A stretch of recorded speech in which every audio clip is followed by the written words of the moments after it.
தோல்வி அனைவருக்கும் என்னுடைய வணக்கத்தை தெரிவித்துக் கொள்கிறேன். நான் உங்கள் தோழி நகைச்சித்ரா. எல்லாருக்குமே இருக்கக்கூடிய ஒரு மிகப்பெரிய ஆசை, என்னோட வாழ்க்கை பாதுகாப்பானதா இருக்கணும்.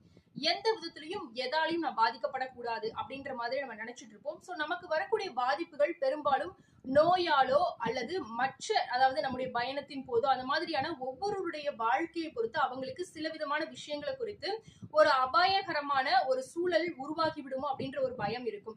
ஆனா நம்ம இந்த மாதிரியான விஷயங்களை கவனத்தை செலுத்திட்டு நம்ம கூட இருக்கக்கூடிய அந்த மனிதர்களை கவனிக்க தவறிடுறோம். நீங்க எந்த மாதிரியான மனிதர்களை கூட வச்சிருக்கீங்களோ அந்த மனிதர்களை பொறுத்து நிச்சயமாகவே உங்களுக்குண்டான அந்த பாதிப்புகள், அதாவது உங்களுக்குண்டான அபாயகரமான சூழல்கள் அவர்கள் மூலமாக ஏற்படுவதற்கான வாய்ப்புகள் நிறைய உண்டு அப்படின்ற மாதிரி நிறைய ரிசர்ச்ல சொல்லப்படுது. அதாவது நீங்க பெரும்பாலும் பொறாமையுள்ள மனிதர்களை உங்களுடைய வாழ்க்கையில நீங்க வச்சிருக்கீங்க. அவங்கள சேஞ்ச் பண்ணிடலாம்னு நினைக்கிறீங்க. இல்ல நான் நெக்ஸ்ட் லெவல் போயிட்டேன், அதனால அவங்க அந்த இடத்துக்கு போக முடியலன்றதால ஒரு சின்ன குமுறல் தான் அவங்க பொறாமையா வெளிப்படுத்துறாங்க.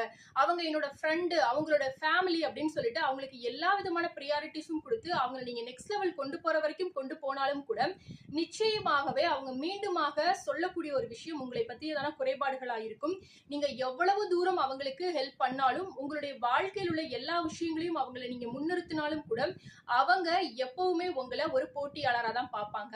அதனால உங்களுடைய வாழ்க்கையில பொறாமைப்படக்கூடிய நபர்களை உடனடியாக நீங்க நீக்கிறதா உங்களுடைய வாழ்க்கையில் உள்ள அபாயகரமான சூழல்கள்ல இருந்து நீங்க தப்பிப்பதற்கான ஒரே வழி அப்படின்னு சொல்லிட்டு சொல்லப்படுது.